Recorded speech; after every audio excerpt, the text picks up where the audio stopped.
I'm Swati Prakash and I'm outside Empire Casino at Leicester Square. Leicester Square is a tourist attraction in London, and we are here to display something very unique. We're here to display a crime scene that is about someone being murdered, and to find out, using the evidence, who the criminal is, who is behind it. So let's see what we're doing.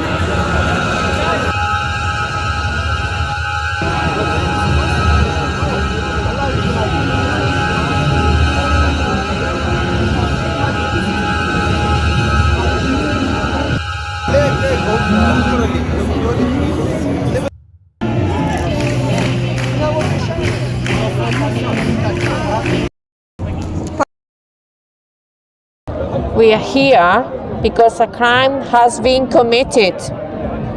Now we come along here, We have here all the evidences gathered for you.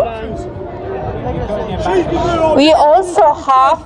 She could be dead and you killed her. So we are here in Leicester Square and a crime has been committed. A chicken has been killed in cold blood. And we have a puzzle. Who is responsible for the murder of the chicken? We have candidate number one in the crime scene is the farmer. Our second suspect is the slaughterhouse truck driver.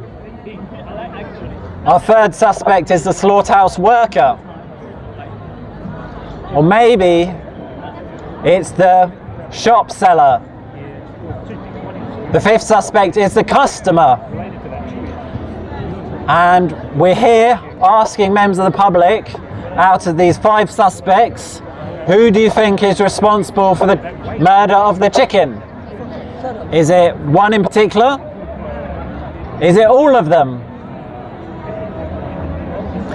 Interestingly enough, the farmer, slaughterhouse truck workers, slaughterhouse worker and the shop seller all get their money from the customer. So I guess you could say, what came first, the chicken or the egg?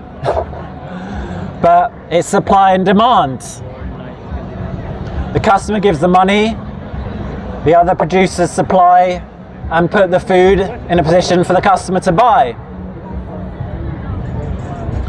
So we're just trying to get people to think about this from the victim's point of view, from the animal's point of view, in the same way.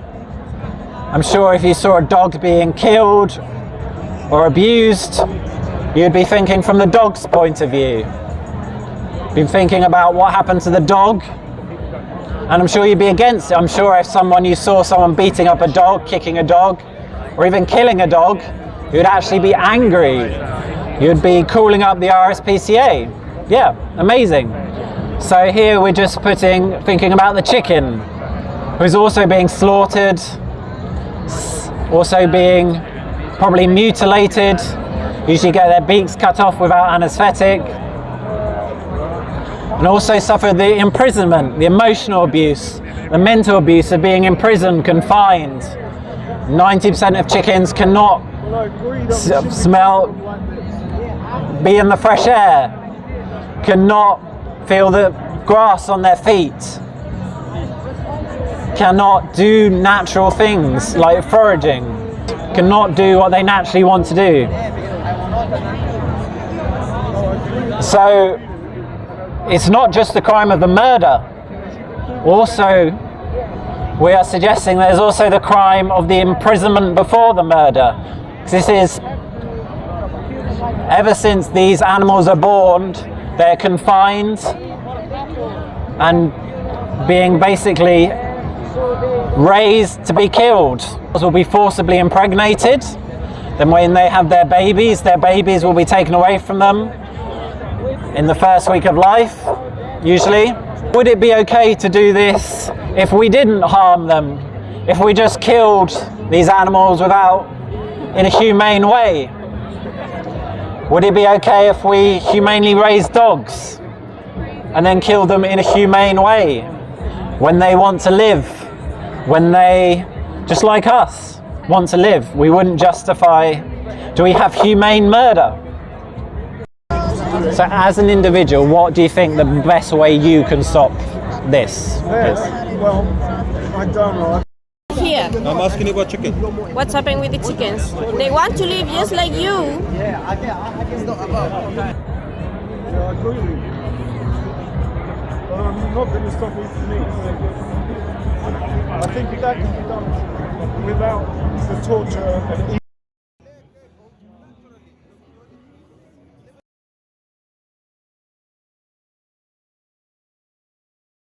Por lo que estás haciendo.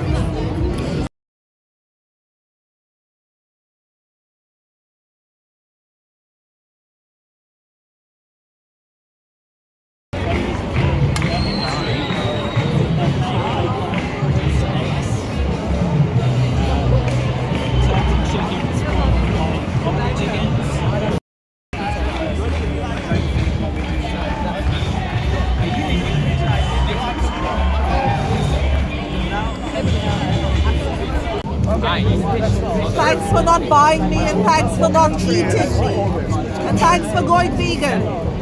So you don't buy and eat other victims. Thank you.